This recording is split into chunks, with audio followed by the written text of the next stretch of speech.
saktong-sakto na Team Jolly yung kasama natin. Kasi ang pag-uusapan natin yung love team culture o kilig culture sa Pilipinas. So, paano naging Alfia. Team Jolly.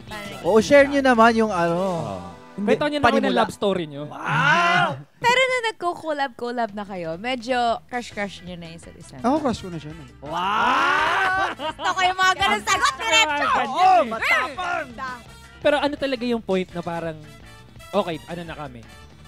Partnership na to. On-screen, off-screen, we're Team Jolly na, we're Alfia na, magkasama na kami sa projects namin. Lahat ng kinukwento ko sa kanya before, pinakita ko sa kanya.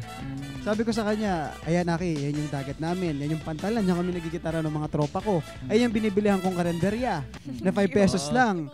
Sabi ko, ayan, dyan ako muntik magpatuli. Yung hinabol ako ni Mama. Nung sa itak, doon ako dapat na magpapatuli dito eh.